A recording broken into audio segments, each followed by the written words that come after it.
बिस्मिल्लाहिर्रहमानिर्रहीम। अस्सलाम वालेकुम दोस्तों, आज हम आपके साथ एक ऐसा वाक़या शेयर करने वाले हैं। एक ऐसे शख्स का वाक़या कि जिसने 99 कत्ल किए थे, यानी कि 99 कत्ल किए थे।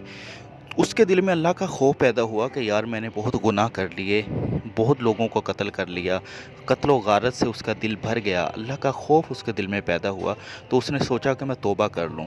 अब वो तौबा के इरादे से निकला और एक शख्स मिला। उसने उसको बताया कि मैंने 99 कत्ल किए हैं, क्या अल्लाह मुझे माफ़ कर देगा?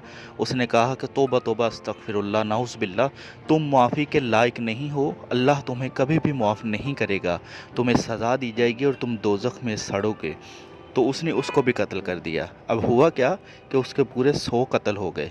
अब 100 कत्ल करने के बाद उसने फिर सोचा, आगे चल पड़ा कि मैं माफ़ी मांगूँ अल्लाह से। और उसको एक शख्स मिला, उसने कहा कि फ़लाँ जगह एक अल्लाह वाला है, अगर तुम उसके पास चले जाओ तो तुम्हारी तौबा कबूल हो जाएगी। वो तुम्हें तरीका बताएंगे, अल्लाह ताला तुम्हारी तौबा कबूल फरमा लेंगे। अब वो शख्स वहाँ से चल पड़ा उस अल्लाह वाले के पास। अब हुआ क्या कि रास्ते में उसकी मौत हो गई। अब जो फरिश्ते थे दोज़ख वाले और जन्नत वाले, वो दोनों आ गए उसको लेने के लिए। अब दोज़ख वाले फरिश्ते कह रहे हैं कि चूँकि इसने 100 कत्ल किए हैं ये दोज़ख में जाएगा, और जन्नत वाले फरिश्ते कह रहे हैं चूँकि इसने तौबा का इरादा कर लिया था और ये तौबा के इरादे से घर से निकला था, लिहाजा ये जन्नत में जाएगा। अब वो मामला पेचीदा हो गया।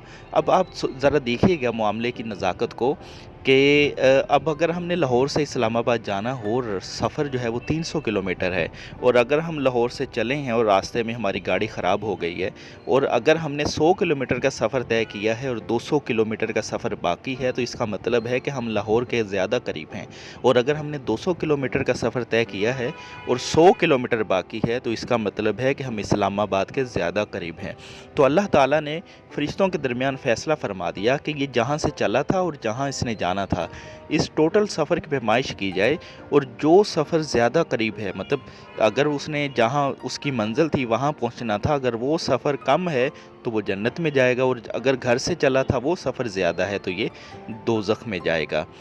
तो मामला कुछ ऐसा हो गया, और फरिश्तों ने जब पैमाइश की तो असल में जहाँ उसने पहुँचना था वो सफ़र ज़्यादा था, मतलब वो दोज़ख में जाने वाला था। लेकिन अल्लाह पाक ने ज़मीन को हुक्म दिया और ज़मीन सुकड़ गई, अल्लाह के हुक्म से ज़मीन सुकड़ गई, और जो सफ़र उसकी मंजिल की तरफ था वो कम हो गया, और जन्नत वाले फरिश्ते उसको जन्नत में ले गए। तो दोस्तों, ये सिर्फ़ इस वजह से हुआ कि उसने सिर्फ़ माफ़ी मांगी नहीं थी, तौबा की नहीं थी, सिर्फ़ तौबा का इरादा किया था, तो अल्लाह पाक ने उसको मुआफ़ फरमा दिया।